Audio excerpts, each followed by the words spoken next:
할렐루야. 네. 잘 지내셨습니까? 네. 저 이렇게 또 우리가 주 안에서 또 만나게 됐네요.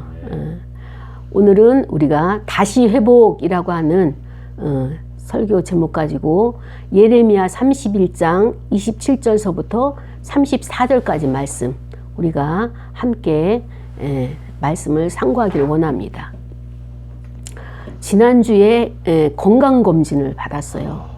2년마다 한 번씩 하는 거. 원래 받아야 될 것은 작년이었는데 이제 차일피일 미루다가 올해 이제 그 건강검진을 받게 되었어요.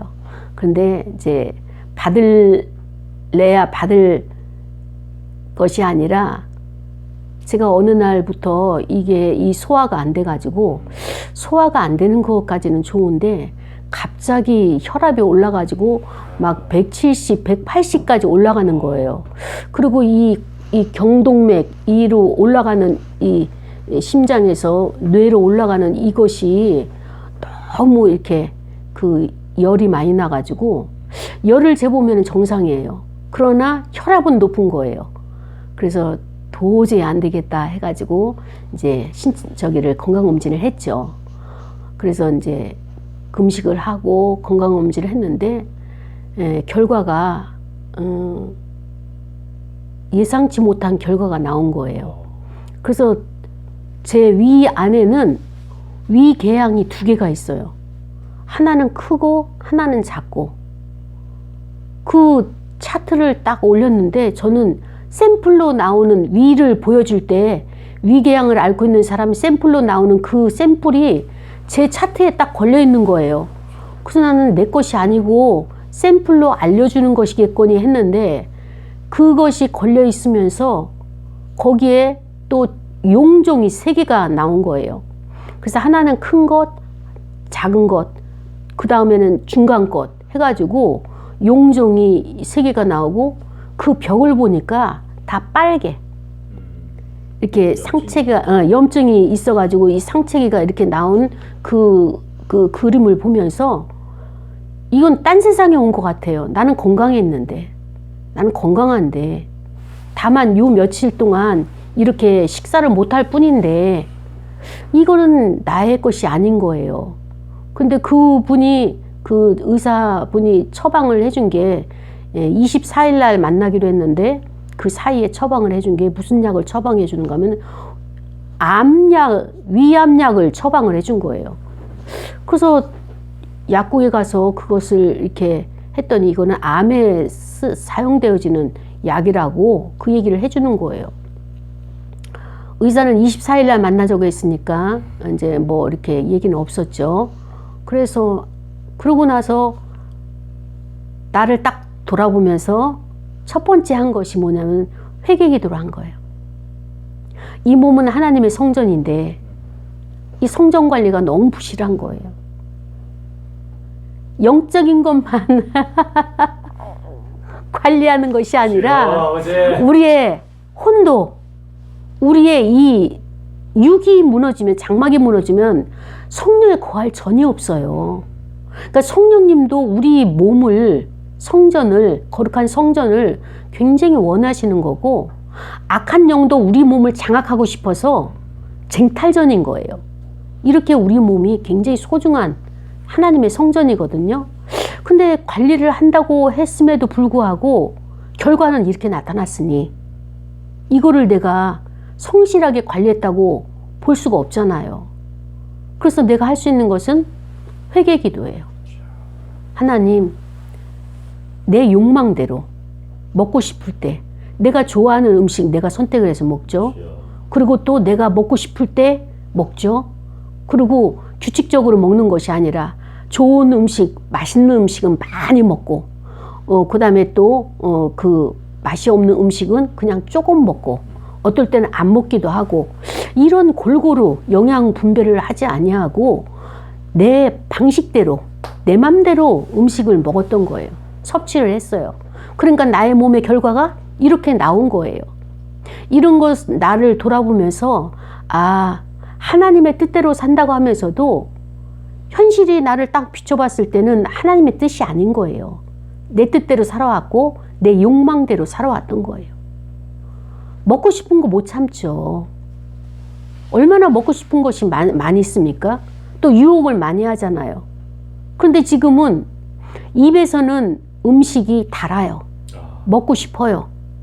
그런데 들어가고 나면은 그때부터 이제 천지가 개벽이 되듯이 너무나 고통스러운 시간이죠. 피가 위로 올라가야 되는데 뇌로 올라가지가 않고 이 안에 이제 김치가 맛있으니까 김치를 먹게 되면 그 위궤양과 위염이 전부 이렇게 매운 것과 짠 것과 이런 자극적인 것. 지금은 사과를 먹어도 사과를 아파요. 이게 사과에 신 것이 자극이 돼가지고 그만큼 이제 예민한 상태가 아주 열악한 상태가 됐다는 이것을 보면서 제가 저 자신을 보면서 왜 이런 것이 일어났을까를 봤어요. 그래서 나의 뇌는, 나의 의식은, 나의 뇌는 나에게 지금 경고장을 준 거예요. 소방차가 삐요 하면서 불이 났다고 나에게 지금 알려주는 거예요. 그러면 내가 이것을 받아들이고 내가 이것을 어떻게 점검을 해야 될 것이냐. 내 의식은 잘해왔다고 생각하고 있잖아요. 그리고 선별되게 깨끗한 것을 선별해서 먹었다고 했잖아요. 술을 마시는 것도 아니고 담배를 피는 것도 아니고 이런 기호식품을 한다면 하루에 커피 한 잔인데 이것조차도 지금은 금지가 된 거예요. 금지 조항이 된 거예요. 경고를 받은 거예요. 그렇다면 내가 알지 못하는 비합리적인 왜곡된 사고가 나한테 있는 거예요. 그럼 그 왜곡된 사고가 무엇이냐? 이거는 괜찮아 라고 허용한 것을 나는 지금 계속적으로 습관적으로 하고 있는 거예요. 그러니까는 사고의 의식의 인식 패턴이 지금 잘못되는 거예요. 뭔가가 잘못되어 있는 거예요. 그래서 이것을 내가 다시 점검을 해야 되겠다. 왜냐하면 우리가 돌아갈 수 있는 것은 어때요? 내 생각은 좋기 때문에 했고요. 내 생각은 괜찮기 때문에 먹었어요. 그러나 내 몸은 지금 거부를 하고 있는 거예요. 그것은 아니다. 그 음식을 가져오지 말아라. 그런데 여러 번 나에게 경고를 했지만은 워낙 내 생각과 내 의지가 굳건하다 보니까 계속적으로 그런 것을 하다 보니까 몸이 지금 나에게 반항하고 반란을 일으키고 있는 거예요. 아무 음식도 받아들이지 못하고 이것을 다 거부하고 있는 이런 상태가 되고 말았습니다. 우리는 이러한 일이 발생할 때마다 무엇을 돌아봐야 되는가 하면은 회개부터 해야 돼요. 누가 나한테 했던 말 한마디가 꽂힌 거 가지고 그 사람 때문이야. 저 사람 때문에 내가 상처를 받았어. 저 사람 때문에 스트레스를 받았어. 나에게 안 좋은 음식을 줬어.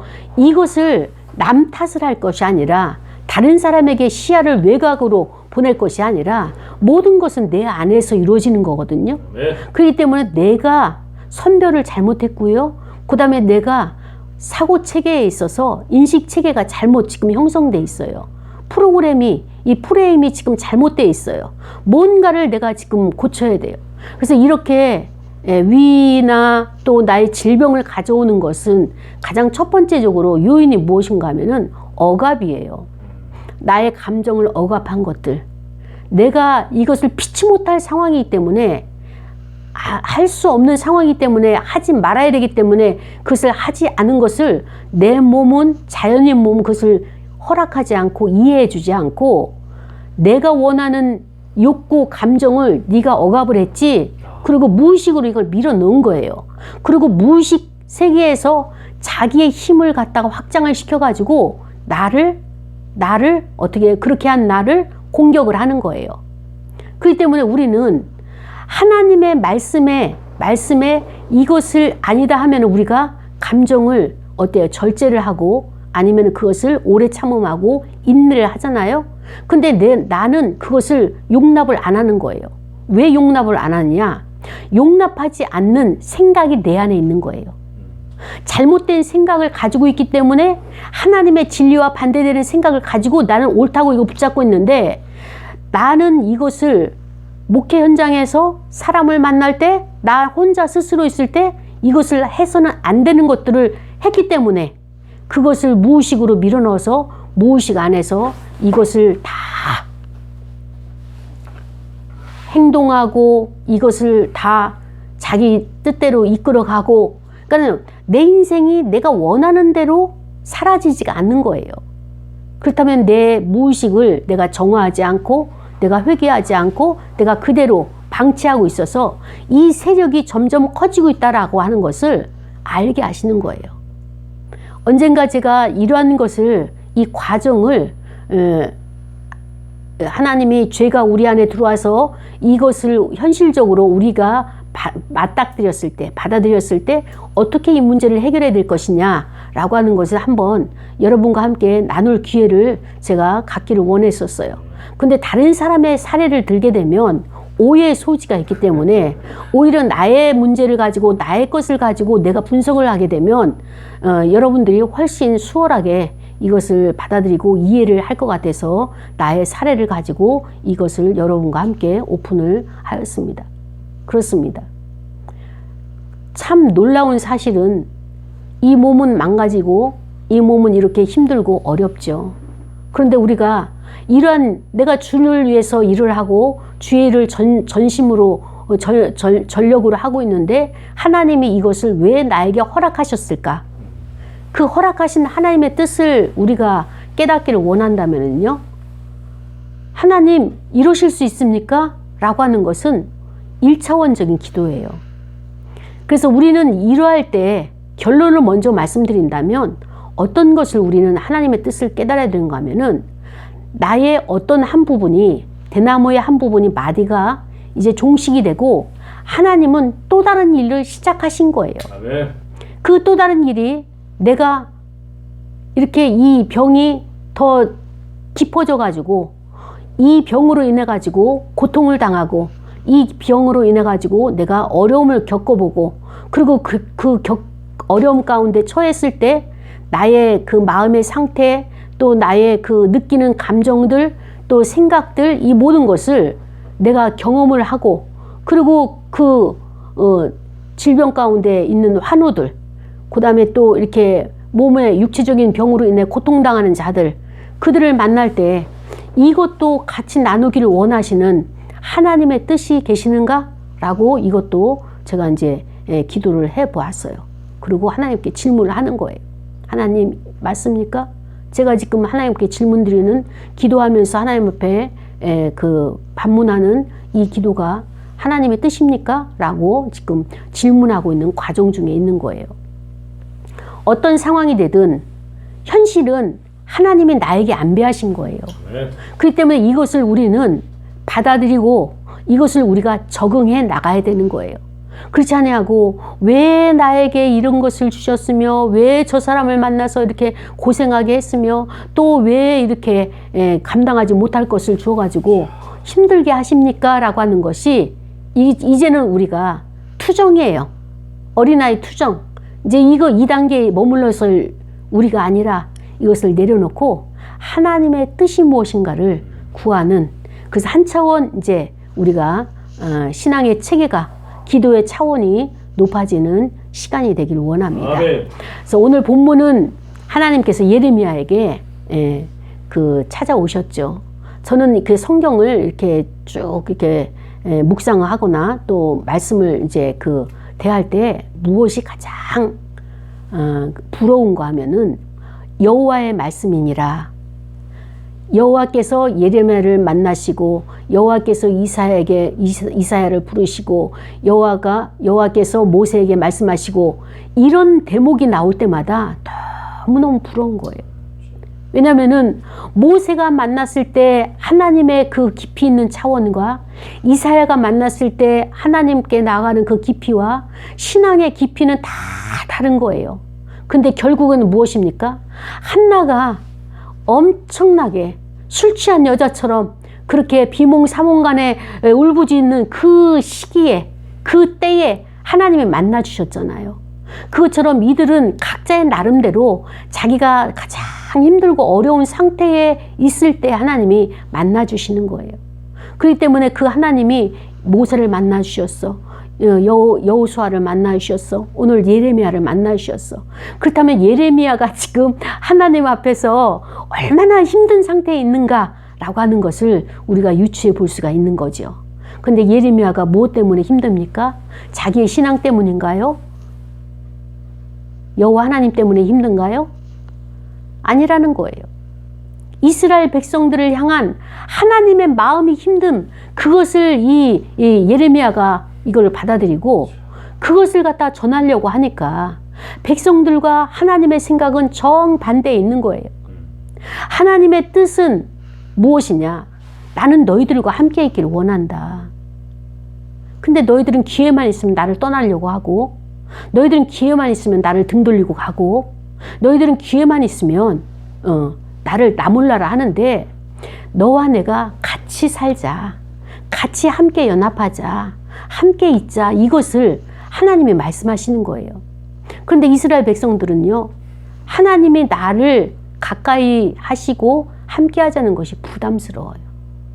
왜 부담스러울까요? 그 땅에, 그 시대에, 그 도시에, 자기가 살고 있는 곳의 문화는 엄청 화려하고 엄청 세상적으로 쾌락을 추구하는 그런 문화들이에요. 그런 문화들이기 때문에 그것에 같이 발맞추지 못하면 낙오자가 되는 거예요, 사회에서. 직장에 나가면은 다 그런 이야기를 하는데 속하지 못하니까, 내가 왕따를 당하니까 그게 힘들어서 그 문화를 접하지 않을 수가 없어서 하다 보니까 여호와 하나님이 그 길은 아니다. 내가 준비한 길은 아니다. 그게 사망의 길이다. 죽음의 길이다. 지금 잠시 행악자들이 잘 되는 거 부러워하지 말고 거기에 합류하지 말고 너는 거룩하게 구별되게 다시 나에게로 돌아오라. 나에게로 돌아오라 말씀하시는 거예요. 근데 이스라엘 백성들이나 저와 여러분들이나 여호와 하나님 앞에 돌아가기가 쉽습니까? 어렵습니까? 어렵습니다. 이것이 우리 연약한 인간이에요. 아버지. 사악한 인간이에요. 아버지. 그래서 지금 이 예레미야가 중보자로서 눈물을 흘리면서 여호와 하나님 앞에 이 백성 이스라엘과 유다를 위해서 기도했더니 말씀을 주셨죠. 여호와의 말씀이니라. 그러면서 여호와 하나님이 보라 말씀하시기를, 내가 사람의 씨와 짐승의 씨를 어떻게 하겠다고 했어요? 이스라엘 집과 유다 집에 뿌릴 날이 오리니. 참 하나님이 너무나 시적인 표현이에요. 사람의 씨도 있고 짐승의 씨도 있는 거예요. 네. 그 얘기는 뭔가 하면은 이스라엘의 모든 백성들에게, 이스라엘의 모든 유다 가문과 이스라엘 가문을 통틀어서 사람뿐만 아니라 짐승에게도 여호와 하나님이 씨를 뿌린다는 건 뭐예요? 이제 농사를 짓고 이제 본격적으로 이거를 갖다가 활성화시켜가지고 많은 것을 거둬들이겠다. 아멘. 이제 하나님이 시작하시겠다. 아멘. 이 말씀을 주시는 거예요. 이스라엘 백성이 지금 상태가 어떻습니까? 이제 식민지로 포로로 끌려가가지고 거기서 남이 종살이를 해서 아무리 농사를 지어도 자기의 재산이 되지 않잖아요. 다 1년 내내 하게 되면은 다 저기 그 포획해가고 그다음에 걷어가고 그리고 또 먹을 끼니가 없어서 이렇게 힘든 종살이를 하고 있는 이스라엘 백성들에게 걱정하지 말아라. 내가 이제 시작을 한다. 그런데 사람의 씨뿐만 아니라 하나님이 참 놀라우셔요. 재산도 함께하는 짐승의 씨까지도 재산도 같이 하나님께서 회복시켜 주시고 다시 부어주시겠다. 이 약속의 말씀을 주시는 거예요. 그러면서 깨어서 그들을 뿌리 뽑으며, 예전에 하나님께서 멸망시킬 때 이스라엘 백성을 어떻게 멸망을 시켰느냐, 뿌리를 뽑았고요, 그들을 무너뜨렸고요, 그들을 완전히 정복을 했고요, 그 다음에 또 멸망시켰고요. 이렇게 아주 온갖 방법을 다 동원해 가지고 이스라엘 멸망을 시켰잖아요. 아수르가 아니면 바벨론이 그런 그들을 괴롭게 하던 것과 같이 예전에 그렇게 사악하게 하나님이 모든 섬세하게 모든 것을 그렇게 무너뜨린 것 같이 내가 이제는 깨어서 어떻게 한다? 그들을 세우며 그들을 심으리라. 아멘. 이제 다시 시작이에요. 아멘. 다시 세우며 아멘. 다시 아멘. 심는 거예요. 아멘. 하나님이 참 감사하고 놀라운 일은 무엇인가 하면은 이스라엘 백성들을 멸망을 시켜서 지금 바벨론으로 포로로 끌려가잖아요. 포로로 끌려갈 때 예레미야를 통하여서 하나님이 하신 일이 무엇이냐? 밭을 사라 이렇게 말씀하시는 거예요. 아니 멸망을 해가지고 이 땅에 돌아올 것도 아닌데 끌려가는데, 식민지로 끌려가는데 하나님의 새 일을 시작하시는 것은 멸망 그 즉시 밭을 새 일을 시작하시는 거예요. 밭을 사라고 하는 것은 그 일은 종식이 됐고 새로운 일을 시작하시겠다, 이 말씀을 지금 하시는 거예요. 그래서 그때 그들이 말하기를 다시는 아버지가 신포도를 먹었으므로 아들의 이가 시다 하지 아니하겠고. 예전에 이게 속담이거든요. 아버지가 신포도를 먹어서 내 이가 쉽니다, 그 얘기예요. 포도 먹는 사람, 신포도 먹는 사람 아우샤 아우샤 할 때 어때요? 우리도 침이 고이면서 아버지가 그 포도를 드시니까 내 이제 저기 침이 돌아가지고 나도 시다나요. 이렇게 아버지의 잘못한 것이, 아버지가 모범을 보이지 아니하고 잘못한 것이 내가 그대로 따라하고 나에게도 그렇게 화가 임합니다. 이제 이런 속담들이 돌아왔을 때, 그때 하나님 말씀하시기 이젠 더 이상 그것이 아니다. 신포도를 먹는 자마다 그 이가 신 것이다. 아버지는 아버지 이가 실 것이고 아들이 신포도를 먹으면 아들의 이가 실 것이다. 그렇기 때문에 모든 죄악은 각자 누구나 것이지 아버지의 것을 유산으로 받아가지고 괴로운 것이 아니다. 이제 이 말씀을 하시는 거예요. 그래서 보라 날이 이르리니 내가 이스라엘 집과 유다 집에 새 언약을 맺으리라. 자, 옛 언약은 어떤 언약이냐? 하나님이 이스라엘 백성을 애굽에서 출애굽시킬 때 언약을 세웠죠. 아브라함과 맺은 언약도 있고 모세와 맺은 언약도 있는데, 근데 그 언약은 옛 것이라는 거예요. 옛 언약은 무엇이냐? 그들이 조상들의 손을 잡고 애굽 땅에서 인도하여 내던 날에 맺은 것과 같이 아니하다. 새 언약은 그렇지 아니하다. 그래서 오늘 내가 너에게 새 언약을 주겠다, 이 말씀을, 새 언약을 맺자, 이 말씀을 하시는 거예요. 그래서 그들이 옛 언약일 때는 하나님과 이스라엘 백성이, 하나님이 남편이고 이스라엘 백성이 아내였었어요. 부부로 이렇게 말씀하신 거예요.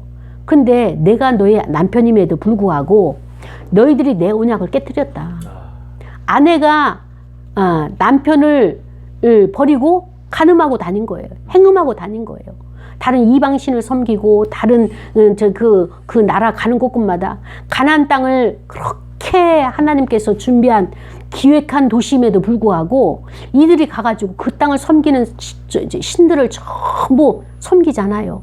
그렇기 때문에 하나님께서 그렇게 하지 말라고 신신당부했음에도 불구하고 그 비유를, 하나님이 남편이고 이스라엘 백성이 부인 아내임에도 불구하고 아내가 등을 돌려가지고 다른 남편 이방 신을 섬긴 것을, 이제 그 언약 가지고는 안 된다.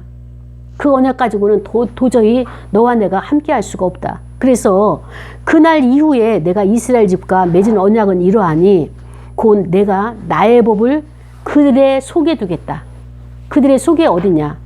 밖이 아니라 속에 두겠다는 거예요. 그리고 그들의 마음에 그 새 언약을 기록하겠다. 마음밭에다가 새기겠다. 이 말씀을 하시는 거예요. 그래서 나는 그들의 하나님이 되고 그들은 나의 백성이 될 것이다.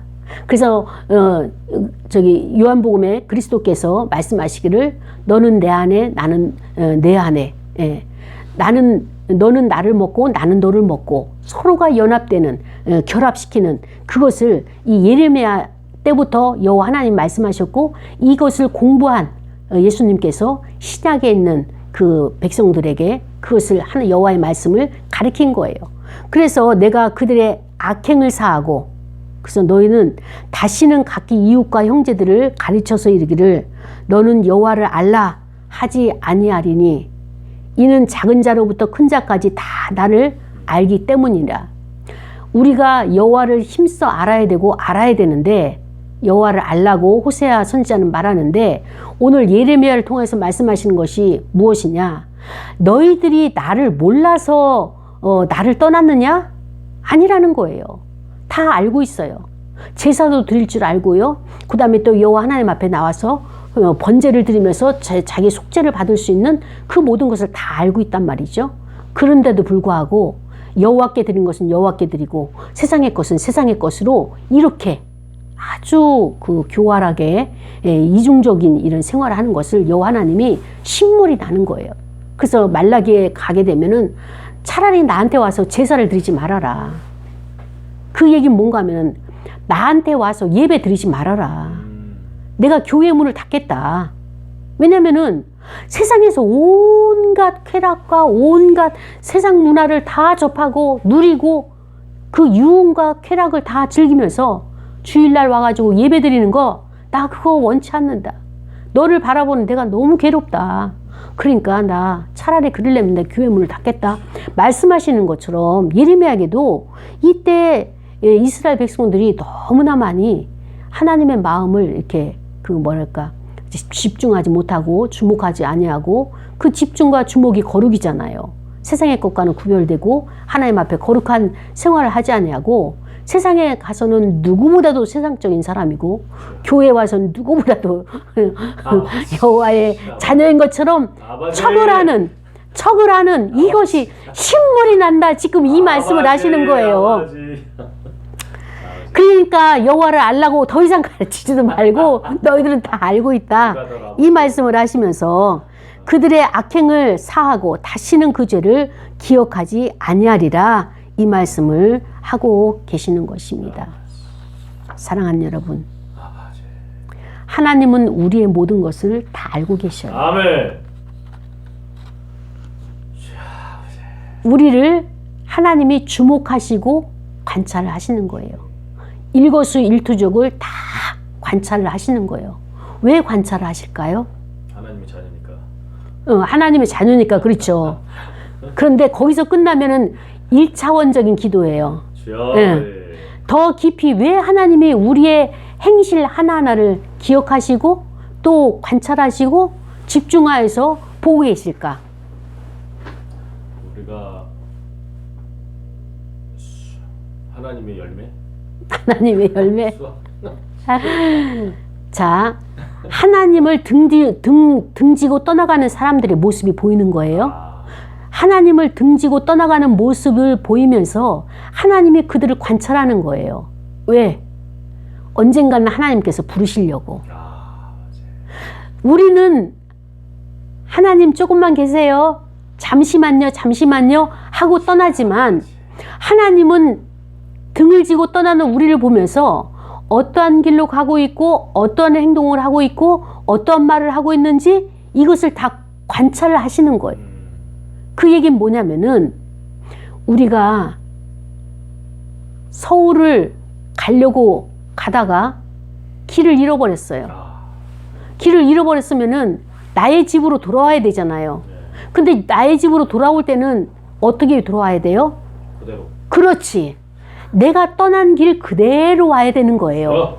하나님을 떠났다면 떠났을 때 하나님을 등지고 떠나면서 내가 갔던 그 발걸음 그 길 있잖아요. 길 노선을 내가 기억하지 못해서 못 오는 경우가 많거든요. 하나님은 그걸 아시거든요. 너 이러한 죄악 가운데 있었지. 그거를 기억하고 그것을 내가 회개하고 그래야지 돌아올 수 있는 거예요. 그래야지 회복할 수 있는 거예요. 우리는 죄를 짓고 내 맘대로 살고 나서 하나님 앞에 무슨 죄를 졌는지도 몰라요. 하나님이 그거를 기억나게 하시는 거예요. 그것을 우리가 생각나게 하시는 거예요. 왜냐면은 내 안에 그것이 잠재되어 있고 내 안에 그것이 그대로 있을 때는 하나님 앞에 거할 수도 없고요. 하나님과 연합할 수도 없어요. 교통할 수가 없는 거예요. 그래서 하나님 앞에 성전 안에 들어와서도 내 안에 그것이 내재되어 있다면 죄악이 그대로 담아져 있다면 하나님과 소통이 안 되는 거예요. 그러니까 그는 어때요? 또다시 떠날 수밖에 없는 자가 되고 마는 거예요. 그렇기 때문에 하나님은 우리가 가는 곳곳 행실 하나하나를 마음의 생각 하나하나를 다 기억하시고 다 바라보시고 어때요? 그럴 때마다 가슴을 치시는 거예요. 어찌할꼬 언제 부를까 하시라도 빨리 오기를 원하고 하시라도 하나님 안에 거하면서 하나님이 주시는 복락을 누리기를 원하는데 이 복락을 누리지를 못하는 이것이 안타까운 거예요. 산에 진물을 차려놓고도 저처럼 지금 먹지 못한다면 어떻게 됩니까? 상을 차려놓고 그냥 음식물 쓰레기통으로 들어가고 또 더 맛있는 산의 진미를 만들어 놓고 음식물 쓰레기로 버릴 수밖에 없는 이 상태를 하나님은 원치 않으시는 겁니다. 그래서 처음에 우리가 하나님 앞에 문제가 생겼고 나의 어떤 이런 반환점, 생각지도 못한 이런 일들, 그 다음에 예상치도 못한 일이 딱 발생했을 때는 하나님이 나에게 주시는 어떤 사인이에요. 환경적으로 주시는 이 사인을 내가 잘 관찰하고 하나님 앞에 기도로 나가야 되는 거예요. 하나님, 어떤 말씀이세요? 나는 무지하고 어리석어서 하나님이 주시는 이 환경의 메시지를 제대로 내가 해석할 수가 없어요. 지혜를 주세요. 지식을 주세요. 그리고 내가 지각할 수 있는, 인식할 수 있는 하나님의 능력을 주세요. 이렇게 우리가 하나님께 기도해야 돼요. 그리고 어떤 일을 만나든지 내가 예상치도 못한 일을 만나게 되면 충격부터 먹고 그냥 뒤로 자빠지는 것이 아니라 분명히 여기에는 하나님의 뜻이 있는 거예요. 분명히 여기에는 그 하나님의 뜻을 발견하는 것이 가장 중요한 것입니다. 그래서 이것을 발견하기 위해서 우리는 어떻게 해야 돼요? 기도로 나가는 거죠. 하나님과 내가 전화할 수 있는 거, 내가 소통할 수 있는 거, 이 소통의 기간이 어디냐? 바로 기도의 시간이에요. 우리가 살면서 가장 힘든 문제가 무엇인가 하면은 상처를 많이 받았다 사람들이 말을 하는데요. 상처를 내가 받는 것이 아니라 상대방이 준 것이 아니라 내가 상처를 선택한 거예요. 그래서 그 상처를 내가 선택하지 않으면 내가 이 모든 현실의 문제를 잘 감당하고 이것을 갖다 해결할 수 있는 능력이 나에게 있어야 되는 거예요. 근데 내가 능력이 없다 보니까 저 사람이 내가 분에 넘치는 것을 나한테 요구했다. 나에게 공격했다. 그래가지고 어때요? 나는 너한테 상처를 받았어. 이렇게 표현하고 있어요. 근데 이것은 바른 표현이 아닌 거예요. 그래서 내가 그런 부당한 대우를 받고 내가 어려움을 받았다 한다면 우리가 어떻게 해야 되느냐? 바로 하나님 앞에 우리가 이것을 가지고 나가는 거예요.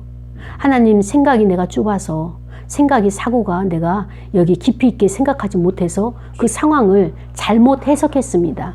하나님, 나의 어리석음을 용서해 주시고 나의 이 분폭, 감정의 분폭이 협소하여서 수용하지 못한 것을 나의 마음의 분폭을 넓혀 주옵소서. 너그러운 마음을 주옵소서. 이제 우리가 이렇게 기도를 해야 되겠죠. 근데 이거는 지금 기도한 기도는 어떤 기도냐? 3차원적인 기도예요. 1차적인 기도는 어떻습니까? 우리가 아이가 태어나서 아이들의 성장 과정을 보면은 이 아이들은 자기중심적이잖아요. 자기 애성이 강하기 때문에 자기중심적인 건 뭐예요? 주세요. 주세요. 자기 요구만 이야기하는 거예요. 이거 사주세요. 저거 사주세요. 맛있는 거 주세요. 안아주세요. 사랑 주세요. 이 해결해 주세요. 주세요만 한단 말이죠. 그런데 하나님께 우리는 이렇게 주세요 할 때는 언제냐? 어린아이 신앙이에요. 1차적인 기도예요. 그런데 우리가 조금 성장을 하게 되면 2차적인 그 기도가 있게 되면 그 기도는 어떤 기도냐? 좀 더 깊은 기도의 단계에 들어가겠는데 아마 우리가 신앙의 20대나 30대 그 정도의 신앙이 되겠죠. 이렇게 그 성숙한 그런 신앙이 될 때 하나님의 뜻과 나의 뜻을 함께 부합되기를 바라는 기도를 하죠. 기도를 하다가도 하나님이 이렇게 해주세요. 나의 소원과 나의 비전을 하나님께 아뢰지만 끄트머리 가서는 어떻게 해요? 내 뜻대로 하지 마옵시고 아버지의 뜻대로 하옵소서 라고 이제 이렇게 기도를 하게 되죠. 예전에 달라고만 하는 그 기도의 차원에서 벗어나가지고 이제는 하나님의 마음도 헤아리게 되고 하나님의 뜻도 내가 분별을 하려고 하고 하나님의 섭리도 생각하고 이런 단계로 발전하는 것이 2차원 기도라면 이제 3차원 기도는 무엇이냐? 아버지의 뜻대로 하옵소서 주님께서 하신 거죠. 예전에 2차원 기도는 무엇이냐? 내 말만 하는 거예요. 하나님 내 기도 내 말만 했는데 3차원적인 기도는 어떤 기도냐? 듣기를 하는 거예요. 하나님의 말씀을 듣는 나의 말을 줄이고 하나님의 마음과 뜻을 알고자 하나님의 음성에 귀를 기울이는 거예요. 하나님의 그 세미한 음성을 들으려고 하나님께 내가 집중하는 거예요. 몰입을 하는 거예요. 예수님도 그 겟세마네 기도에서 어땠습니까? 아버지께 이 모든 것을 다 사정을 아뢰었죠. 그리고 할 수만 있거든요. 뭐예요? 이 잔을 지나갈 수 있도록 하나님께서 해 주시옵소서. 그러나 겟세마네 기도 말미에서는 어떻습니까? 나의 뜻대로 마옵시고 아버지의 뜻대로 아버지의 원대로 하옵소서. 이것이 예수님의 겟세마네 기도에서 1차, 2차, 3차가 다 나오게 되는 것이에요. 우리가 인생사를 살아가다 보면은요, 참 어려운 것들이 많이 있어요. 인간의 힘으로는 해결할 수 없는 것들이 많이 있습니다. 이게 우리의 현실이에요. 사람과의 관계에서 나는 잘 대해줬는데 저 사람이 나보고 상처를 줬다고 이렇게 말했을 때 참 난감하죠. 관계와 관계는 항상 이래요. 그리고 믿었던 사람에게 배신당해서 몸부림 당할 때, 몸부림 칠 때, 병원에서 이렇게 검사 결과를 손을 덜덜덜 떨면서 기다리고 있을 때, 그리고 또 이렇게 수술을 앞두고 있을 때, 그 다음에 또 현실적으로 경제가 어려워서 은행 창구에서 대출을 받으려고 서류를 전부 검토하면서 손에 땀을 쥐면서 이 대출을 해줄까, 승낙이 날까 안 날까 이렇게 노심초사할 때, 그 다음에 또 자영업자들이 너무 매출이 없어가지고 이걸 폐업을 해야 되나 말아야 되나 이런 갈등 관계, 이 회사에 남아있어야 되나 아니면 다른 데로 가야 되나 이직 문제에 있어서, 그 다음에 정년을 퇴임을 해야 되나 아니면은 그러면 내가 무엇을 할 것이냐, 인생에 있어서의 이 모든 것들이 우리의 현실의 문제란 말이죠. 현실은 이렇게 우리에게 있어서 무거움을 주고 있어요. 그런데요, 이 무거움은, 이 현실 무거움만 보게 되면 하나님의 답이 없어요. 하나님이 준비하신 답을 내가 찾아내지 못하는 거예요. 이 현실 속에서 분명히 하나님은 또 대안을 준비해 놓으셨어요. 아멘. 이 대안을 보지 못하는 사람은 절망하고 낭망하는 거예요. 인생길에서 그 광야 40년 길에서 포기하는 거예요. 그러니까 포기하니까 뱀에게 물려서 죽기도 하고요. 그걸 자처하는 거예요. 그리고 그 가나안 땅에 들어가지도 못하고 알면서도 탐욕의 무덤에 갇히게 되는 거예요. 아니, 하나님께서 만나를 주셨으면, 공급자 하나님이심을 믿었으면 끝까지 믿어야지. 고기 안 준다고, 고기가 먹고 싶다고, 이젠 이래가지고 2세까지도 그 만들지도 못할 것 같다고 이렇게 그 탐욕을 부리다가 하나님께서 그들에게 한 달 동안의 메추라기를 먹이시면서, 고기를 먹이시면서 그들은 결국 거기서 탐욕의 무덤을 만들어내고 마는 것처럼 현실의 인생은 이렇습니다. 우리는 보여지는 이 현실을, 이것을 붙잡는 것이 아니라 이것 이면에 하나님이 준비하신 어떤 것이 있는 거예요. 제가 건강했잖아요. 얼마나 건강했어요? 먹는 것을 탐해서 그렇죠? 아버지! 건강했었는데 이 현실을 딱 마주치면서 제가 생각하는 것이 또 다른 하나님의 대안이 무엇이냐. 분명히 여기에는 하나님의 어떤 계획이 있으시다.